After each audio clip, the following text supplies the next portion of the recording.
بسم الله الرحمن الرحيم كسمها قدوميها قولها شعبك رئيس وزراء حكومة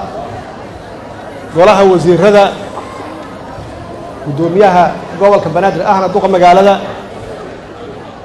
حلبانا الله وضع أقل تلياشا عيد مدى قلب كسيدة سرياشا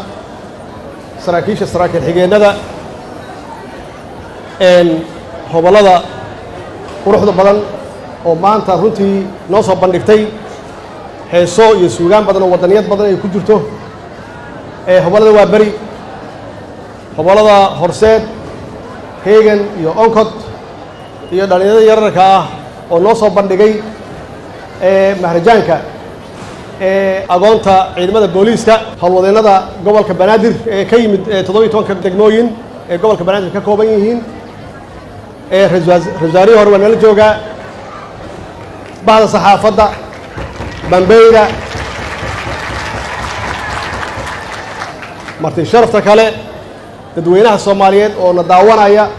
كل واحد يقول السلام عليكم ورحمة الله وبركاته. وضبط أن هالكلام مسوي استاجن وحد نوقف فلان هنتي سوجانتي نكعسي وحماسة نجلسي أو وطنية دلائي ay soo bandhigeen hobolada fanka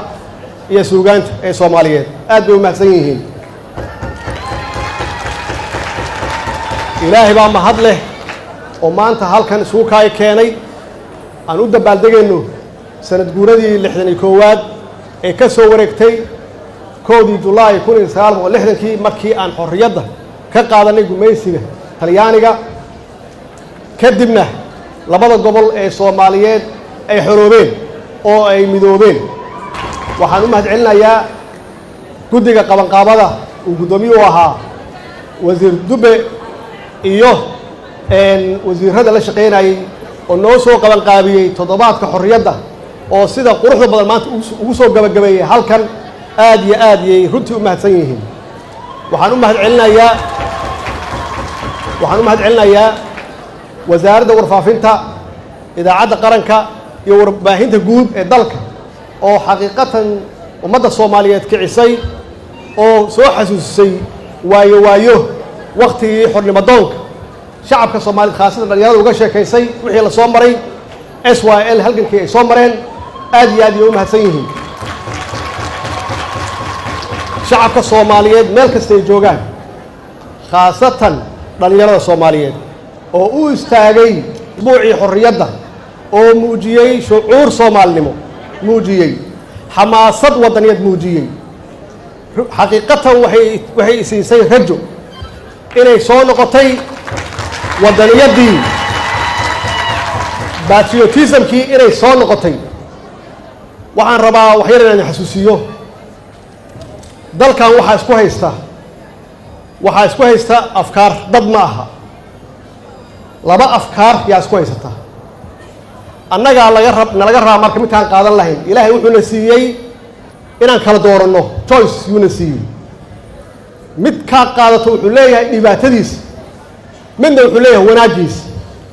aqligeeda ilaahay na siiyay inaan ka fakarno kee qaadanaa marka labada afkaar oo dalkan isku haysatay waxay ahaayeen wadaniyadda iyo qabyaaladda isticmaalka dalkan soo gumaystay ingiriiska iyo talyaanigu labaduba waxay adeegsanayeen waxa u fudud ay ummadda Soomaaliyeed ku kala qaybin karaan wuxuu u noqday qabiilka marka muddadii gumaysiga lagu jiray waxa ay isticmaalayeen inay kala qaybiyaan oo na xukumaan afkaarta isticmaalayeen wuxuu ahaa qabyaaladda dhalinyarada Ilaahay u soo saaray oo tiri haddii isticmaalku uu isticmaalayo qabyaaladda waan inaan la imaanno waxa ummadda Soomaaliyeed mideyn kara oo wadaniyadda ah si dalka loo xoreeyo dalkana loo mideeyo dowladnimada loo helo afkaartoodii waa ka adkaatay kii isticmaalku uu watay oo ahaa qabyaaladda koodii waa guulaystay wadaniyadii yaa guulaysatay oo keentay in dalka gumaysiga ka xoreyso in dalka uu dowlad noqdo dalka inuu midoobo afkaartii waxaa keentay wadaniyadda keentay afkaartaas wili xoog iyo leedahay way sii xoogaysatay waxay noo keentay dowladnimo waxay noo keentay sharaf waxay noo keentay dhaqaalihii inaan dhisno waxay noo keentay Soomaaliya inay ka tilmaaman tahay adduunka oo ay sharaf ku leedahay waxay noo keentay tacliin iyo iskuulo in la furayo jaamacado dalkii waa dhistay taasi waxay ahayd afkaartii wadaniyadda laakiin nasiib darro muddo dambe daciiftay waxaa soo noolaaday afkaartii qabyaaladda soo noolaatay way soo noolaatay afkaartii wadaniyadana waa sii daciiftay taasaa keentay waddanka inuu gal dagaal sokeeye dagaalkii sokeeye markuu dalka galayna afkaartii waxaa la qaatay qabyaaladda waana aragnay Soomaaliya meesha dhigtay dalkeenay burburisay ummadeennii waa kala irdhoobeen dadkeeni waa qaxeen qaar badan qaxooti aadeen qaar badan badday ku baaba'een ummadeennii waa kala qaybisay waxayna dhigtay Afrika meesha ugu hooseysa dalkeennii qayb yay kala noqdeen cadowgeennii ama shisheeyana waxay heleen sababtii dalkeenna ay u soo gelin lahaayeen oo ay noo sii kala qaybin lahaayeen oo ay weliba noo maamuli lahaayeen haddaba waxaan hadda arkeenno usbuuciyada la soo dhaafay runtii ogaada dagaalkii waa socdaa ay ku hardamayeen wadaniyadda iyo qabyaaladda marba mid baa soo kormara marba mid baa xoogaysta hadda waxaa ii muuqda rajo marka inay wadaniyadii soo xoogaysanayso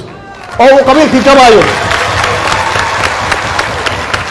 waxaana ka gartaa dhalinyarada siday u muujiyeen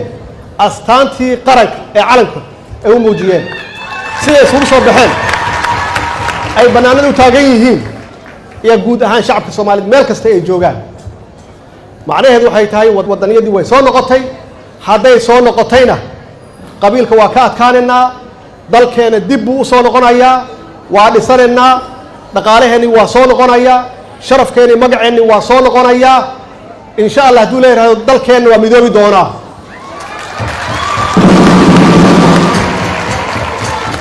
haddaba waxaan kala dooranaynaa marka labadaas afkaar oo ishirdinaya oo dagaalamaya yaan kala dooranaynaa oo la kala safaraynaa ama waxaan la safaraynaa kan wadaniyadda oo dalka dhisaya oo idinka idin walaaleynaya oo dalka mideynaya oo sharafkeeni karaamadeena noo soo celinaya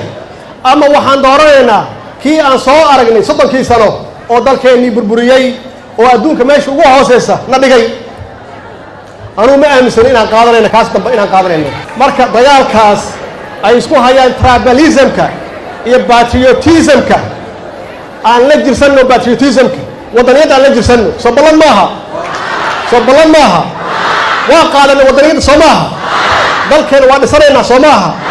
dalkeena iyo dadkeena waa midaynaynaa soo maaha wasalaamu calaykum waraxmatullaahi wabarakaatu